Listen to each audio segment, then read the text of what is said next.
Hello दोस्तों, are के lunch point में एक बार फिर से आपका बहुत बहुत स्वागत है। और मेरा नाम है राहुल राज, जो कि आपको पता ही है। तो आज की वीडियो में हम सोने पर हॉलमार्क क्या दर्शाता है इसके बारे में जानेंगे। ठीक है, गोल्ड से रिलेटेड बात करेंगे। आपको पता होगा कि जब भी हम सोना खरीदते हैं तो उसके लिए हमें एक उसके ऊपर निशान देखना पड़ता है, चिन्ह देखना होता है। वो उसका नाम है आपका हॉलमार्क, उसे हम हॉलमार्क कहते हैं। तो जो सोने की जब भी हम कोई प्रोडक्ट खरीदते हैं तो हमें ये पता नहीं होता है कि जो हॉलमार्क है क्या दर्शाता है, हॉलमार्क से हमें क्या पता चलता है। ठीक है, तो चलिए इसी के बारे में आज हम इस वीडियो में डिस्कस करेंगे और समझेंगे कि हॉलमार्क से क्या पता लगता है। ठीक है, कैसे हम सोने की जांच कर सकते हैं, असली नकली का कैसे पता लगा सकते हैं, और साथ ही में हम उसकी कीमत का कैसे पता लगा सकते हैं, क्योंकि बहुत सारे जो सोने बेचने वाले होते हैं वो ज़्यादा रेट भी लेते हैं। ठीक है, सामान्य रेट से ज़्यादा रेट पर बेचते हैं। तो इन्हीं सारी चीज़ों के बारे में आज बात करेंगे। अगर आप इन सारी बातों को जानना चाहते हैं तो वीडियो में एंड तक बने रहेगा। वीडियो अच्छी लगे तो लाइक कर दीजिएगा, और अगर चैनल पर नए हो तो चैनल को सब्सक्राइब करके बेल आइकन को प्रेस कर लीजिएगा, ताकि आपको नोटिफिकेशन से मिस ना रहना पड़े। तो चलिए अब बिना किसी देर के वीडियो को स्टार्ट करते हैं। तो जून 16 2021 से भारत ने सोने के आभूषणों की हॉल मार्किंग अनिवार्य कर दी है। ठीक है, अभी तक 2021 तक 16 जून 2021 तक केवल 30% सोने के लिए ही हॉल मार्किंग अनिवार्य थी, लेकिन अब टोटल अनिवार्य कर दी गई है। ठीक है, यह भारत में स्वैच्छिक आधार पर सोने की हॉल मार्किंग की शुरुआत के 2 दशक के बाद हुआ है। इससे सोने की हॉलमार्किंग शुरू हो गई थी, इससे 2 दशक यानी कि 20 साल पहले से स्टार्ट हो गई थी, लेकिन भारत में 20 साल बाद ये लागू हुआ है। पहले चरण में केवल 256 जिलों में लागू किया गया है।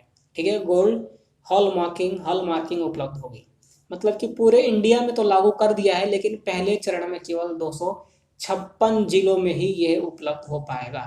ठीक है, 40 लाख रुपए से अधिक वार्षिक टर्नओवर वाले ज्वेलर्स इसके दायरे में आएंगे। मतलब वो ज्वेलर जिसकी की वार्षिक टर्नओवर 40 लाख से ज़्यादा है, उनके लिए ये अनिवार्य है। जैसे कि मैं अगर ज्वेलर बेचता हूँ, ज्वेलर हूँ मैं एक, तो अगर सालाना मेरी आय है जो 40 लाख से ज़्यादा की है, तो मेरे को क्या करना पड़ेगा, हॉल मार्किंग सर्टिफिकेट से रजिस्टर्ड होना पड़ेगा और वहाँ से परमिशन लेनी पड़ेगी। फिर मेरे जितने भी प्रोडक्ट होंगे वो सारे हॉल मार्क के सर्टिफाइड होंगे। ठीक है, तो आइए आगे देखते हैं। अब जानते हैं हम कि हॉल मार्किंग क्यों अनिवार्य है, हॉल मार्किंग जरूरी क्यों है। ठीक है, हॉल मार्किंग उपभोक्ता आभूषण खरीदारों को प्रामाणिक विकल्प चुनने और सोना खरीदते समय अनावश्यक भ्रम से बचाने में सक्षम बनाएगी। इसका मतलब यह है कि जब आप उपभोक्ता या जो आभूषण खरीद रहा हो उनके लिए परिमाणिक है विकल्प, मतलब चुनने का है। वो अपनी इच्छा अनुसार किसी भी प्रोडक्ट का चयन कर सकते हैं, कौन सा लेना है, 24 कैरेट, 22 कैरेट, 18 कैरेट, 21, जितना भी है वो अपने अनुसार विकल्प कर सकते हैं चयन। और जब ये खरीदें तो वो जिस प्रोडक्ट को खरीद रहे हैं उस प्रोडक्ट पर अगर हॉल मार्क देख लें, तो हॉल मार्क देखने के बाद वो निश्चिंत हो जाए, अनावश्यक भ्रम में ना पड़े कि कहीं ये नकली तो नहीं है। ठीक है, कहीं बेकार तो नहीं है, क्योंकि हॉल मार्क उन्हीं प्रोडक्ट्स पर बना होता है जो हॉल मार्क से सर्टिफाइड होते हैं, जो प्योर शुद्ध होते हैं, अच्छे वाले होते हैं, बेकार या नकली नहीं होते। ठीक है, सामान्यतः ज्वेलर 22 कैरेट यानी कि 91% 6% शुद्धता वाली गोल्ड ज्वेलरी की बिक्री करता है। ठीक है, जो 22 कैरेट का सोना होता है उसमें 91% 6% जो सोना होता है वो शुद्ध होता है। ठीक है, 22 कैरेट वाली ज्वेलरी पर हॉलमार्क का चिन्ह होता है 915, 915 नंबर का चिन्ह होता है, उस पर लिखा गया था। जैसे कि जो 22 कैरेट सोने की जो ज्वेलरी है या कोई प्रोडक्ट है, तो उस पर आपको पता कैसे चलेगा कि उसका हॉलमार्क क्या है, हॉलमार्क कैसे देखेंगे। मान लीजिए आपने कोई 22 कैरेट का कोई ज्वेलरी खरीदा, तो अब उस पर आप हॉलमार्क कैसे चेक करेंगे। तो हॉलमार्क चेक करने का यही है कि 22 कैरेट वाले ज्वेलरी पर 915 नंबर का एक चिन्ह लगा होता है, कहीं भी वो लगा हो सकता है। ठीक है, अगला 18 कैरेट की ज्वेलरी का सोना 75% शुद्ध होता है। ठीक है, जो 18 कैरेट की ज्वेलरी होती है उसमें 75% शुद्ध सोना होता है, बाकी की कुछ अन्य चीज़ें उसमें मिलाई हो जाती हैं। ठीक है, अब देख लेते हैं हॉलमार्क के चिन्ह और उसकी शुद्धता। ठीक है। 37.5 7.5% शुद्ध सोना जहाँ पर होता है उसका हॉल मार्क क्या होगा? 375। ठीक है। 7.5% शुद्ध वाले सोने का हॉल मार्क 375 होता है। ठीक है। 58.5% शुद्ध वाले का 585 होता है। ठीक है। 75% शुद्ध सोना जो होता है उसकी 750 होती है हॉल मार्क। 91.6 शुद्ध सोना होता है जो उसकी होती है 916। इसमें देखने वाली बात यह है कि जितने परसेंट वाला आप सोना लेंगे शुद्ध वाला, जैसे कि आपने लिया 56.4% शुद्ध सोना वाला कोई ज्वेलरी खरीदी, तो उसका हॉल मार्क जो होगा वो यही होगा 564। ठीक है। बीच से खाली आपको पॉइंट हटा देना है और वही उसका हॉल मार्क बन जाता है। जैसे कि यहाँ पर 99.0% शुद्ध सोना लिखा है, तो इसका हॉल मार्क क्या होगा? 990। बीच से खाली पॉइंट को हटा देना है। लेकिन इसके लिए आपको पता होना चाहिए कि कितने कैरेट का, कौन से कैरेट का जो सोना है उसमें कितना परसेंट शुद्ध सोना होता है। जैसे 24 कैरेट का सोना है तो उसमें कितनी परसेंट जो शुद्ध सोना होता है ये आपको पता होना चाहिए। तो आइए आगे चलते हैं और इसको भी देख लेते हैं। देखिए, जो 24 कैरेट का सोना होता है 99.9% शुद्ध होता है, इसमें शुद्ध सोना होता है। तो इसका जो हॉल मार्क होगा वो क्या होगा? 999 इसका हॉल मार्क होगा। वैसे ही 23 कैरेट का सोना 95.8% शुद्ध सोना इसमें होता है, तो इसका हॉल मार्क क्या होगा? इसका होगा 958। ठीक है। ऐसे ही 22 कैरेट वाला है, इसका होता है 91.6, तो इसका हॉल मार्क हो जाएगा आपका 916।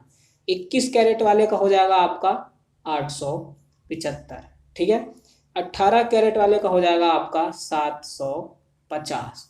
ठीक है। क्योंकि 18 कैरेट वाले में शुद्ध सोना कितना होता है? 75%, 75.0% होता है, तो इसका हॉल मार्क हो जाएगा 750। ऐसे ही 17 कैरेट वाले का हो जाएगा आपका 708 हॉल मार्क। ठीक है।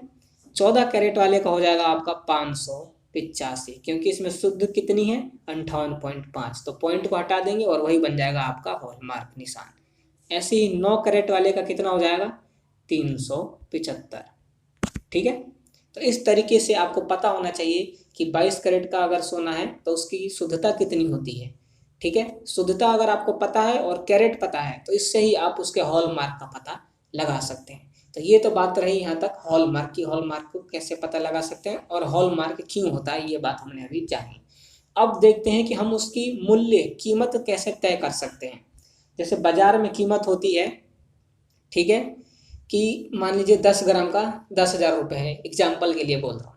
तो अगर आप 20 का लेते हैं तो कितना होगा? क्योंकि हो सकता है कि अगर आपने 10 ग्राम का सोने की रेट अगर 10,000 है, अगर आपने 20 ग्राम का लिया है ज्वेलरी तो आपका हो जाएगा 20,000। ठीक।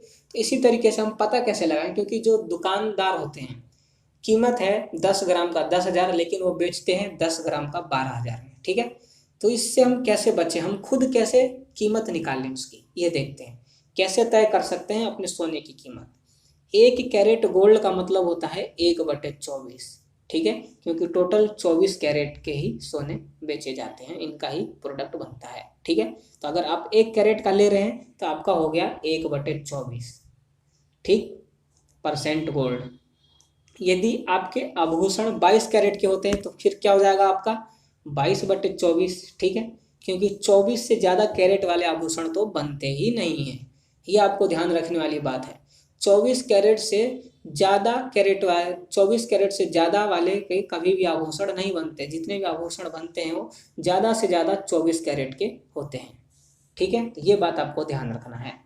तो अब बात कर लेते हैं कि हम निकालेंगे कैसे, क्या फॉर्मूला है। ठीक है। शुद्धता, शुद्धता कैसे निकाल सकते हैं? अभी तक तो हम बात कीमत की कर रहे थे, कीमत को मैं थोड़ा आगे चल के बताता हूँ। उससे पहले हम शुद्धता कैसे निकालें कि कितना परसेंट उसमें शुद्ध सोना है। अभी मैंने आपको पीछे बताया कि पता लग जाए आपको कि शुद्ध सोना उसमें कितना परसेंट है और कितने कैरेट का है। मान लीजिए आपको नहीं पता, याद नहीं है कि 22 कैरेट का कितना होता है, उसमें शुद्ध सोना कितना होता है, तो कैसे निकालेंगे वो बता देता हूँ। तो अब जैसे आपका है 22 कैरेट का और आपको मैंने बताया टोटल 24 कैरेट ही होते हैं, तो 22/24 इंटू में 100। ठीक है। परसेंट तो आपको निकालने आती होगी, 10th क्लास 12th क्लास तक अगर आप पढ़े हैं तो 8th 9th में भी परसेंटेज निकालना सिखाते हैं, तो परसेंटेज निकालनी आपको आती होगी। कितना लिखेंगे, अगर आप 22 कैरेट का ले रहे हैं तो 22/24, 18 का ले रहे हैं तो 18/24, 24 हमेशा नीचे रहेगा ही रहेगा, ठीक है। आप जितने का ले रहे हैं उसको ऊपर लिखिए, जैसे यहाँ पर 22 लिया था तो 22 लिख दिया, अगर 18 लिया होता तो ऐसे लिख देते 18/24 इंटू में 100, ठीक है, ऐसे। तो 22/24 इंटू में 100, 22 कैरेट वाले की हम शुद्ध सोना इसमें कितना इस्तेमाल किया गया वो निकाल रहे हैं। तो इसको सॉल्व करेंगे हम तो क्या आएगा, 91.6 आएगा, ठीक है। 91.6% इसमें क्या होता है, शुद्ध सोना होता है। तो इससे आपको पता चल गई, इसको शुद्धता की पता लग गई। अब जब आपको शुद्धता का पता चल गया तो आप इसके हॉलमार्क का आसानी से पता लगा सकते हैं। कैसे, शुद्धता पता लग गई 91.6 है तो क्या करना है, खाली पॉइंट हटाना है, 916 ये बन गया आपका हॉलमार्क, ठीक है। तो हॉलमार्क ऐसे पता लगा सकते हैं। और यदि आपको शुद्धता जांचनी है और याद नहीं है कि 22 कैरेट की कितनी होती है, 24 की कितनी होती है, तो आप इस तरीके से लगा सकते हैं पता, परसेंटेज वाला फॉर्मूला। बस ये याद रखना है आपको कि अपॉन में 24 आएगा, ठीक है, क्योंकि 24 कैरेट से ज़्यादा का कोई भी सोने का आभूषण नहीं बनता है। आगे देख लेते हैं अब कीमत कैसे निकालते हैं। कैरेट निकाल लें, ठीक है। अब हम कीमत की पता करेंगे कि कीमत कैसे होता है।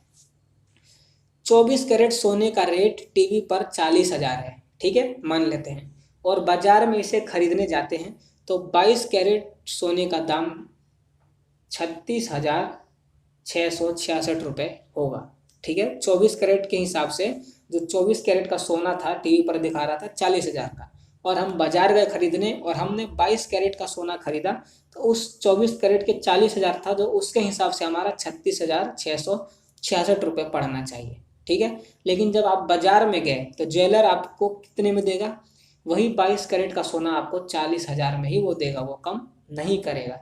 यानी कि आप 22 कैरेट का सोना 24 कैरेट सोने के दाम पर खरीद रहे हैं। मतलब आप जो 22 कैरेट का सोना खरीद रहे हैं वो उसके लिए आप 24 कैरेट के सोने का दाम दे रहे हैं। तो हम 2 कैरेट ज़्यादा सोने का दाम क्यों दें, हमने 22 कैरेट का लिया है तो हम क्यों ना 22 कैरेट का ही सोने का दाम दें, जो कि 36,666 रुपये हो रहे हैं। तो ये 36,666 हमने कैसे निकाला, अगर ये आपको पता चल गया तो आप आसानी से निकाल सकते हैं और किसी भी दुकान पर ठगे नहीं जाएंगे, ठीक है। तो कैसे निकालेंगे, उसका क्या फॉर्मूला है मैं अभी बता देता हूँ आपको। ऐसे ही 18 कैरेट गोल्ड की कीमत भी तय होगी। 24 का 22 का निकाला हमने, ऐसे ही 18 कैरेट का कितना होगा, 22 का निकाला तो आया 36,500 मान लेते हैं। अब 18 कैरेट का अगर आप लेते हैं तो कितना होता है ये कैसे पता चलेगा, ठीक है। तो कैसे होगा, जैसे हमने माना था ऊपर 40,000 का रेट है, 24 कैरेट का, उसके लिए आपको पता होना चाहिए कि 24 कैरेट की रेट कितनी है मार्केट में, ठीक है। जैसे कि यहाँ पर 40,000 दे रखा है, तो 40,000 अपॉन में अगर आप 18 कैरेट का खरीद रहे हैं तो 18 कैरेट, ये 24 लिख देंगे पहले क्योंकि ये 24 कैरेट की है ना रेट, 40,000 अपॉन 24। अब इनटू में आप जितने कैरेट का खरीद रहे हैं, अगर 18 का खरीद रहे हैं तो 18, 15 का खरीद रहे हैं तो 15, ठीक है। मैं एक बार फिर बता देता हूँ आपको कि जैसे मार्केट में रेट है 24 कैरेट वाले का रेट है मान ली 40,000, ठीक है, और आप खरीदना चाहते हैं अब 15 कैरेट वाला, तो कैसे उसका मूल्य कैसे निकालेंगे, ऐसे निकालेंगे 40,000 अपॉन में 24 इंटू में कितने कैरेट का खरीदेंगे, 15 कैरेट का खरीदेंगे। तो ये इसको सॉल्व कर देंगे तो आपके 15 कैरेट का क्या आ जाएगा, आंसर आ जाएगा। तो इसका जो फॉर्मूला है वो ये है कि 24 कैरेट का जो है रेट कितना है वो ऊपर आएगा, 24 नीचे आएगा, और इनटू में आप जितने कैरेट का खरीद रहे हैं उससे इनटू कर देंगे तो आपका रेट निकल जाएगा, ठीक है। पीछे हमने जैसे शुद्धता जांचने के लिए जो फॉर्मूले का इस्तेमाल किया था उसमें क्या था, उसमें 24 नीचे था, ठीक है, और जितने कैरेट का खरीद रहे थे वो ऊपर और इनटू में 100 परसेंटेज वाला फॉर्मूला था। इसमें भी वैसा ही है, इसमें 24 नीचे है और 24 कैरेट की जो रेट है वो ऊपर है टोटल, और फिर जितने का निकाल रहे हैं जितने कैरेट का इनटू में हो, तो इससे आपका रेट का पता चल जाएगा कि आप अगर 18 कैरेट का खरीद रहे हैं तो इसका रेट इतना होगा। फिर आपको जब पता लग जाएगा कि इसका रेट इतना होगा तो आप किसी भी दुकान पर ठगे नहीं जाएंगे, कोई भी दुकानदार आपको ठग नहीं पाएगा। ठीक है। तो ये बात थी यहाँ तक जो कि मैंने आपको समझाया, जो गोल्ड से रिलेटेड थी, क्योंकि बहुत सारे जो उपभोक्ता होते हैं गोल्ड खरीदने जाते हैं और ठगी के शिकार हो जाते हैं। उनको पता नहीं होता कि हॉलमार्क कितना होगा, कैसे देखें, इसकी कीमत कैसे निकालें, इसकी शुद्धता कैसे पता लगेगी, ठीक है। और इसकी एक बात और मैं बताना भूल गया, मैन्युफैक्चरिंग डेट, कि ये कैसे पता करें कि मैन्युफैक्चर कब हुआ है, सोना बना कब है। तो अभी तक जिस तरीके से हम देखते हैं वो अल्फ़ाबेट के अनुसार देखा जाता है। 2000 में सोने का स्टार्ट हुआ था, तो इसलिए 2000 को ए मानते हैं, ठीक है। ऐसे ही अगर आप सोना खरीदने जा रहे हैं, अगर आप 2021 में खरीदते हैं, ठीक है, 2021 में अगर आप खरीदते हैं तो अल्फ़ाबेट के अनुसार 2000 को बोलते हैं, 2000 को ए, 2001 को बी, 2003 को सी, 2004 को डी, ऐसे करके। तो अभी तक तो अल्फ़ाबेट के अनुसार दिखाया जा रहा है, क्योंकि अल्फ़ाबेट तो आपको पता है ये 26 ही होते हैं टोटल। उसके बाद फिर हो सकता है कोई और रूल निकाले जिससे कि मैन्युफैक्चरिंग डेट का पता लगाया जा सके। तो अभी तक तो यही है, आगे जैसे ही कुछ होगा तो मैं आपको अपडेट दे दूंगा, उसकी कोई टेंशन नहीं है। तो आज की वीडियो में बस इतना ही। मैं आशा करता हूँ कि आप गोल्ड से संबंधित जितनी भी बातें हैं वो समझ पाएंगे और आगे से आप किसी भी दुकान पर जाकर ठगे नहीं जाएंगे, ठगी के शिकार नहीं होंगे, ठीक है। तो ऐसी वीडियो देखने के लिए हमारे चैनल को सब्सक्राइब करके बेल आइकन को प्रेस कर लें ताकि नोटिफिकेशन मिस ना हो। कमेंट करके ज़रूर बताएं कि वीडियो कैसी लगी, आप कभी दुकान पर जाकर ठगे गए हैं या नहीं गए हैं। वीडियो अच्छी लगी तो लाइक कर दें, अपने दोस्तों के साथ शेयर करें जो कि ठगी के शिकार हो चुके हैं, ताकि वो आगे से ठगी के शिकार ना हो। तो आज की वीडियो में बस इतना ही। बहुत जल्द मैं आपके साथ अगली वीडियो के साथ मिलूंगा, तब तक के लिए गुड बाय, जय हिंद, जय भारत।